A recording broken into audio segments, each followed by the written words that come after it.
તો એ છે magnetising interest. આપણે જોયું છે કે ભાઈ મોટરની અંદરમાં સ્ટાર્ટિંગ કરંટ વધારે તમને મળે છે. કેમ મળે છે? કેમ કે તે ટાઈમે કોઈ પ્રકારનું બેક EMF હોતું નથી. હવે તમે આવું કરતા હો કે E/60 અને કરંટ I શું કહેતા V EB/RA. તો આ કેસમાં તમારું શરૂઆતમાં જ્યારે હજી ચાલુ કરે ત્યારે EB કેટલું હશે 0. તો એ ટાઈમે તમારો મેક્સિમમ કરંટ જશે 0/RA. એટલે કોઈ જાતનું બેક EMF હોતું નથી. એટલે આપણે ત્યાં આગળ સ્ટાર્ટર વાપરીએ છીએ. તો એવું જ ટ્રાન્સફોર્મરને જ્યારે જસ્ટ હજી સ્વિચ ઓન કરું છું ને કોઈ લોડ કરંટ છે નહીં અથવા તો કોઈ લોડ એમાં કનેક્ટ કરેલો નથી, તો તે ટાઈમ દરમિયાન જ્યારે એને સ્વિચ ઓન કરો છો ને ત્યારે એની અંદરમાં આ ફિનોમિના થાય છે મેગ્નેટાઇઝિંગ ઇન્ટરેસ્ટ. કે બહુ જ હેવી અમાઉન્ટનો સ્ટાર્ટિંગ કરંટ જશે થોડાક જ સમય પૂરતો. હવે આ કરંટ જે છે એ તમારા ટ્રાન્સફોર્મરની પ્રાઇમરી અને સેકન્ડરી વાઇન્ડિંગ એકબીજા પર ઓવરલેપ જ કરેલી છે. તો પ્રાઇમરી વાઇન્ડિંગમાંથી ફ્લો થશે. તો ડિફરન્શિયલ પ્રોટેક્શનમાં શું દેખાશે કે ભાઈ પ્રાઇમરી સિટીમાંથી કરંટ વધારે છે અને બીજી બાજુ કરંટ ઓછો છે. તો કરંટના ડિફરન્સના લીધે ટ્રાન્સફોર્મર ડિફરન્શિયલ પ્રોટેક્શનમાં ટ્રિપ થઈ જશે કારણ વગર. ઓપરેટ થવું જોઈએ નહીં, કેમ કે હજી તો સ્વિચ ઓન કર્યું છે ને. સ્વિચ ઓન કરીએ ત્યારે તો એ ઓપરેટ ના થવું જોઈએ કેમ કે હજી તો નોર્મલ કન્ડિશન છે. તો આ ફિનોમિના થાય છે મેગ્નેટાઇઝિંગ ઇન્ટરેસ્ટ. હવે મેગ્નેટાઇઝિંગ ઇન્ટરેસ્ટ ની અંદરમાં શું હોય છે? તો એવું કહે છે કે ભાઈ આની અંદરમાં કયા કયા પ્રકારના કમ્પોનન્ટ હશે? એક તો આપણો 50 હર્ટ્ઝ AC સપ્લાય નો કમ્પોનન્ટ, આટલો કમ્પોનન્ટ હશે જેને શું કહેવાય છે? ફંડામેન્ટલ. શું કહેવાય છે?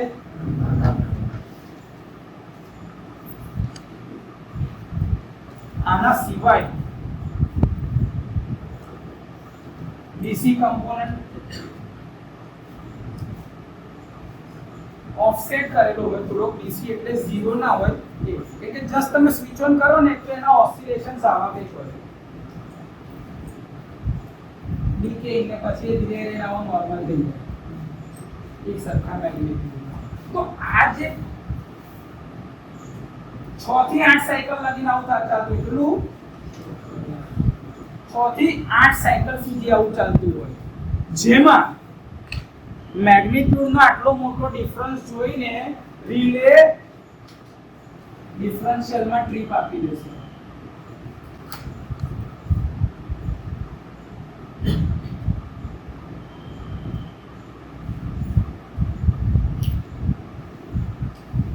તો જરૂર નથી, હજી ખાલી સ્વિચ ઓન કર્યું છે અને રિલે ડિફરન્શિયલ માં ટ્રાન્સફોર્મર ને સર્કિટમાંથી જ કાઢી મૂકશે, એટલે કે સર્વિસમાં રહેવા નહીં દે. હવે ટ્રાન્સફોર્મર જ સર્વિસમાં ના આવે તો સિસ્ટમ આગળ ચાલશે ખરી? વોલ્ટેજ લેવલ જ સ્વિચ નહીં થાય. તો સર આ ડિફરન્શિયલમાં ઓપરેટ ના થવું જોઈએ, તો એને ખબર બી તો પડવી જોઈએ કે આ ખાલી ઇન્ટરેસ્ટ છે. તો ઇન્ટરેસ્ટના ડિટેક્શન માટે વસ્તુ શું હશે? તો કે આની અંદરમાં બીજી એક વસ્તુ હશે, સેકન્ડ હાર્મોનિક કમ્પોનન્ટ. શું હશે? હાર્મોનિક નો મતલબ જ શું હશે? હાર્મોનિક એટલે મલ્ટીપલ ઓફ ફંડામેન્ટલ. શું કહેવાય?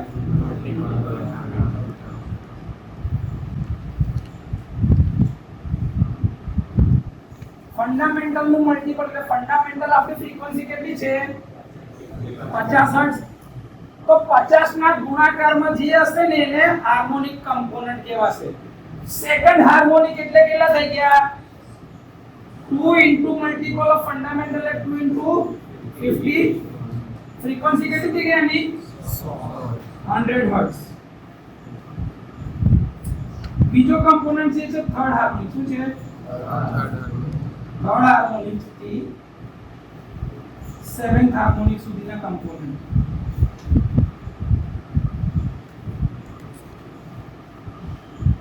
કેટલા અલગ અલગ પ્રકારના કમ્પોનન્ટ ઇનરશ કરંટમાં અવેલેબલ હશે?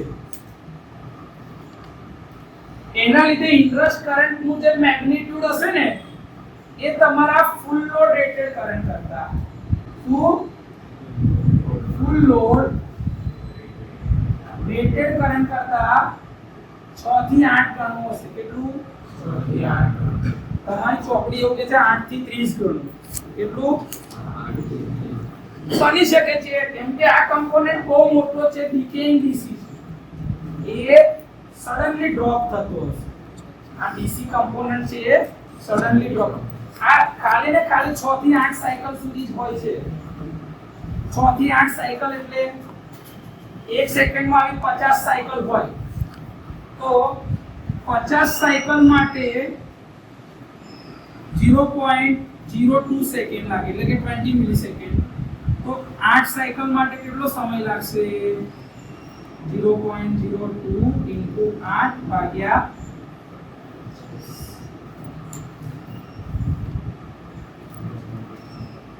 એટલે આ બહુ નાની વેલ્યુ છે. આ બહુ જ નાની વેલ્યુ છે. એટલા ટાઈમ દરમિયાન લગીને જ આ વસ્તુ હશે પણ રિલે તો તરત ઓપરેટ થઈ જ જશે. 4 થી લઈને 10 સાયકલ સુધીમાં રિલેનું ઓપરેશન છે. તો એ તો તરત જ આ વસ્તુ સેન્સ કરીને ટ્રીપ આપી દેશે. એ તો ના થવું જોઈએ ને, નહીં તો વારે ઘડી આવું કરશે તો ટ્રાન્સફોર્મર તમારું સર્વિસમાં આવશે જ નહીં. Okay sir. હા, હવે નહીં તો એના માટે શું કરી શકાય? સર આ કમ્પોનન્ટ તો કે આ તો છે ને ડીસી કમ્પોનન્ટ છે, આને ફિલ્ટર સર્કિટ થી કાઢી શકાશે. શું કરાશે? ફિલ્ટર સર્કિટ થી અલગ કરી શકાશે. ફંડામેન્ટલની પ્રેઝન્સ કેટલી હશે? તો ભાઈ 100% જેટલી. એ તો પૂરેપૂરું જવાનું એસી કમ્પોનન્ટ. આની અવેલેબિલિટી છે 40 થી 60%. પણ એ તો ફિલ્ટર સર્કિટ થી નીકાળી દેશો તમે. રેક્ટિફાયર એક્શન ની ફિલ્ટર સર્કિટ થી નીકળી ગઈ.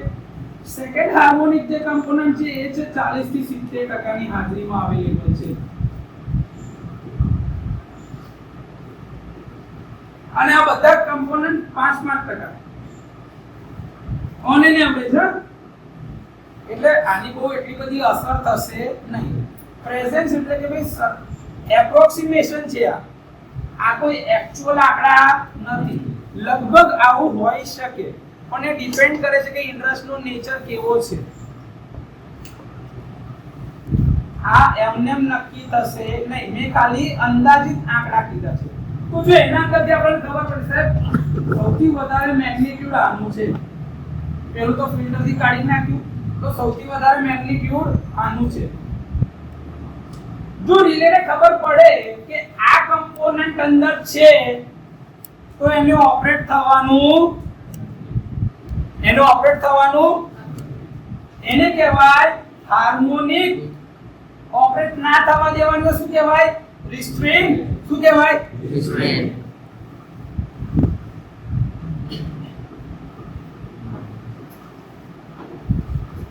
Okay sir.